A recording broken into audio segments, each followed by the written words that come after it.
What's up everyone and welcome to 2021. Hope you all had a great 2020 and I just have to say what a phenomenal year it was for films. I mean, just think of all the movies we got last year. We got Black Widow, Top Gun Maverick, A Quiet Place Part 2, The French Dispatch, Dune. I can't do that. In case none of you realize, none of those films actually came out last year because we're still in the middle of a global worldwide pandemic, but instead, we still got some films to talk about from 2020, so I'm here to talk about the top 10 movies of 2020, or at least those that still came out. Because honestly, 2020 will be an iconic year for movies. Movies going to theaters, movies going to streaming, just how the world of movie-going experience will never be the same after this year, and it's kind of weird. But beyond all of that stress, I think is the best time right now to talk about the top 10 movies of 2020. Now, usually for my top 10 lists, I only do movies that are released in theaters. And of course, like 2020, this movie is going to be a bit different. So of course, if any movie was released in theaters, it can be qualified for this list. Now, if a movie like The King of Staten Island, which was supposed to go to theaters but was then released strictly onto premium video on demand, that would still count for this list. Or if any movie that was sent to Netflix or Hulu that was supposed to be in theaters but then was sent to Netflix and even still had a limited theater engagement, that still qualifies for this list. And at this time last year when I was filming my top 10 movies of 2019, I saw at that time 99 movies in 2019. And just because not as many movies came out this year and I didn't go to the theaters as much, 2020 I only saw 66 movies. Now for many of you that may still sound like a lot, but for me, wow, that is a major drop off. But I'm so excited to talk about the movies I did see and are some of my favorite of the year. But before we go into my top 10, let me just rattle off some honorable mentions. So some of the films that just didn't make my list were Freaky, I Used to Go Here, The Wretched, Ma Rainey's Black Bottom, and News of the World. I mean, this honorable mention list is so much smaller than my other ones. Now on to the list.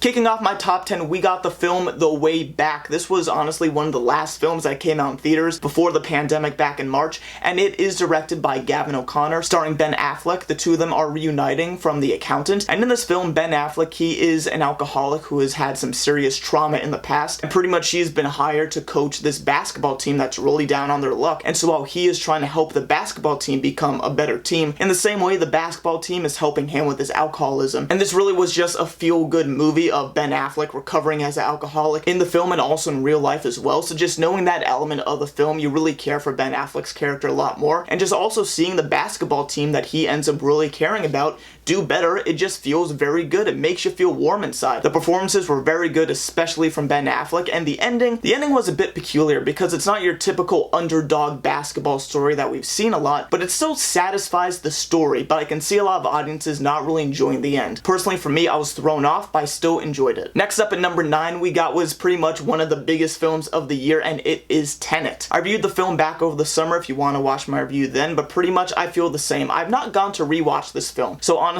on a rewatch at home, some of my feelings may change, but just seeing Tenet in theaters really was an experience. Christopher Nolan, I love Christopher Nolan, and really just like all of his work, this was a theatrical experience. It was big, it was grand, it looked visually amazing, great cinematography. I love the use of going backwards and forwards, pretty much in the same shots as well. The score was phenomenal, and it's just a very fun movie. Yes, I didn't really understand what was happening all the time, and maybe subtitles could help that, but it didn't matter that I didn't know what was happening all the time. I just enjoyed seeing John David Washington and Robert Pattinson doing some fun time stuff, and in the end, personally, for me, it really worked. Coming up at number 8 is really a film that I feel like went under everyone's radar, and it is The Kid Detective. This one I saw a single trailer for a week before it came out, and I was the only one in the theater. This film did come out in October, and it really did not do well financially, but this does star Adam Brody as pretty much a grown-up Nancy Drew. He was a detective as the kid, the town's detective, and when one case goes wrong, he kind of gets shunned, but he doesn't want to move on from his job, and so as an adult now, when he's still down on his luck, Arrested Development, he gets put on this case to try to find this missing person, and so he feels like this is his big break to become the kid detective that he always was as a kid. And this, I felt like, was one of the biggest surprises for me, because when I saw the film, I was really on an Adam Brody high, seeing him in in Shazam and Ready or Not, and he is just a lot of fun in this movie. This was surprisingly a fun movie with a lot of great dark comedy of how it satires the young Nancy Drew detective mystery storylines that we've seen before, but also it just has a fun mystery that I really liked in the film. And even with the darker tone at the ending of the film, I liked it because it felt natural. It was a real down-to-earth movie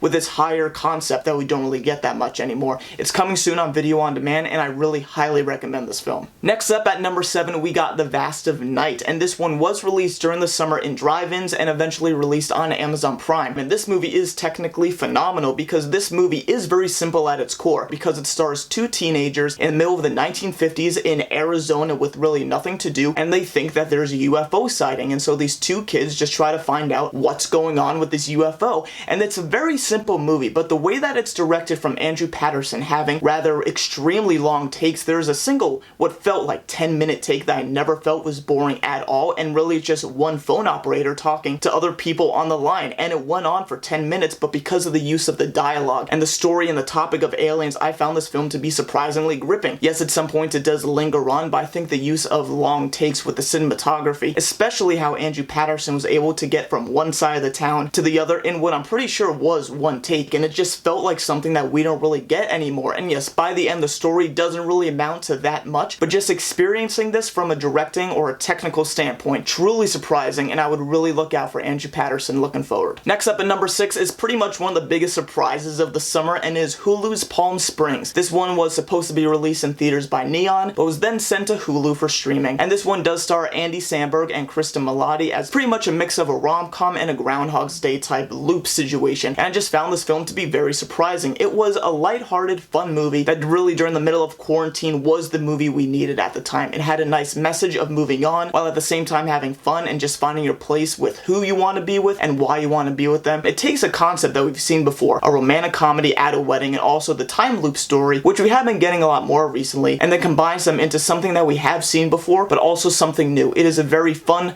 lighthearted film that definitely was one of the biggest surprises of the year. Next up at number 5, we got Disney Pixar's Soul. I mean, of course, how could I not put a Pixar film on this list? When I saw the first trailer before quarantine, I was really excited to see this in theaters because the animation, just like Toy Story 4 from last year, looked absolutely phenomenal. I don't know what systems they're using at Pixar, but the animation just looks so real with the characters, the backgrounds, the use of shadows and lighting. It really is beautiful. And seeing the movie, the animation did eventually deliver because, of course, Soul is visually stunning. I really cannot believe how far Pixar's come with their animation, both in the real world and also the Soul world for The Great Before. And like all of Pixar films, just the creativity was off the charts with everything from The Great Beyond and The Great Before and just where the story went. But there are some choices that the story goes, whether it lingers in The Great Before or whether it goes back to Earth, and certain decisions that are made with characters that I wasn't the biggest fan of, or I just think the movie could have handled a bit better or explored more of. But really, Soul really is Pixar at its finest. The music from Trent Reznor and Atticus Ross really is out of this world, and also that's kind of the point. But also the inclusion of jazz from John Baptiste really just makes Soul into something that we haven't really seen in an animated film before. It really is unique. It really is Pixar at its top level, and Jamie Foxx and Tina Fey give hilarious, really down-to-earth performances in this movie. Sadly, I did have to see it on my TV screen on Disney+, but really don't let that stop you from watching this film. Coming in at number 4 now, it's probably what I can say is the best movie I saw in a theater in 2020, and it is Leigh Whannell's The Invisible Man. This film came out right before COVID, and I was very happy I was able to see it in a theater before then, because this film excelled in its use of tension and just not knowing what could or could not be there.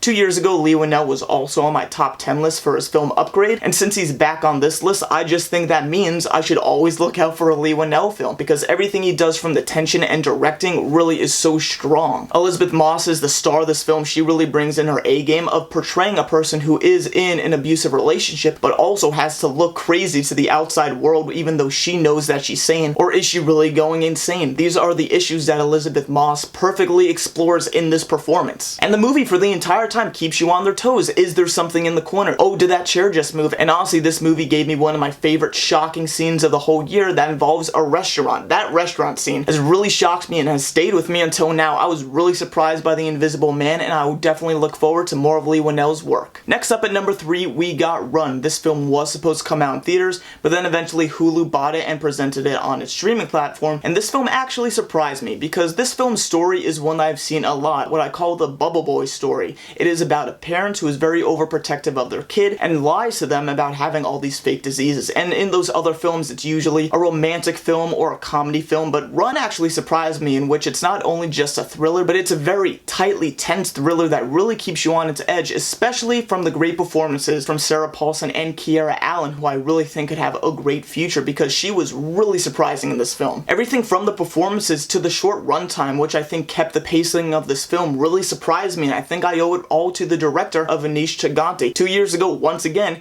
he was on this list for 2018 Searching, a film that I really loved back then, and he's on this list again, which means that if Anish Chaganty is ever making a film, I just have to look forward to it, because once again, he has really delivered on a great tense thriller that takes a story you've seen before and really makes something new out of it. Next up at number 2 on my list is Sound of Metal. This film I really had no intention of watching, but some of my friends did recommend this to me and I saw it was getting some awards potential, so I checked it out, and this film really impressed me because this is just a story that we don't really get that much of. It is about a heavy rock drummer who learns that he's starting to lose his hearing, so now he has to deal with the dilemma of, do I continue drumming and lose my hearing, or do I stop what I love doing to save the hearing that I actually have? And I think that conflict really is genius, because while I do not suffer from that type of situation, I think it's really relatable and is really just a personal horror story that a lot of people could potentially have fears about. And I think that from the beginning, this film is really gripping and immersive because of the use of the sound design, because in the first 15 minutes, when we're with the main character and he's discovering that he's losing his hearing, we just hear a lot of high-pitched noises that really make you immersed in the story and makes you feel like you are this main character and you feel for him, you fear for him, and I think this was beautifully portrayed by Riz Ahmed, who I really hope to see in the award season coming up, but I really just appreciate and respect this movie and showcasing the ASL community, which is something that we don't really get of that much in film. I think it's a very unique take and experience. The Sound of Metal really took me off guard and gave me a very emotional, immersive experience. Well, we finally made it to the number 1 film of 2020, and after everything that 2020 has given us, I can say that this was the best film of 2020,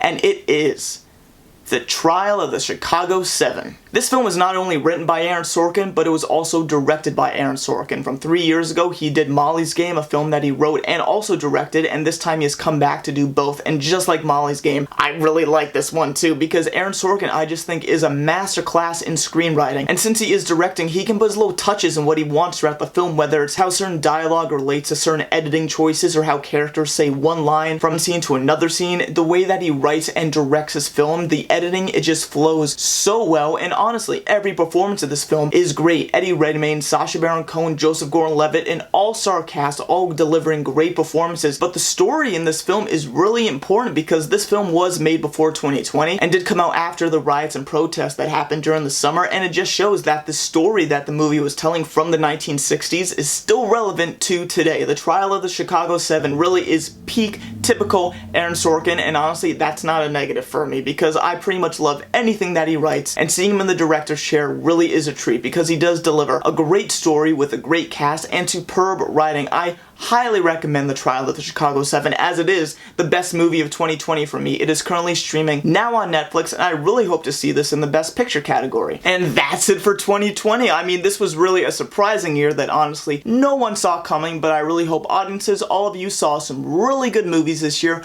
Hope all of you are safe and staying healthy, and thank you so much for watching this video, because honestly, if you saw my top 10 last year, I didn't think I was going to make any more videos, and yet here I am. So what'd you guys think of 2020? What are your top 10 movies of the year? Whatever you think, you can put the comments below and maybe I'll read it, maybe I won't. Thank you as always for watching, and if you haven't, you can click my last video right over here, and you can click my upcoming video right over here. Thank you as always for watching, and hope to see you next time.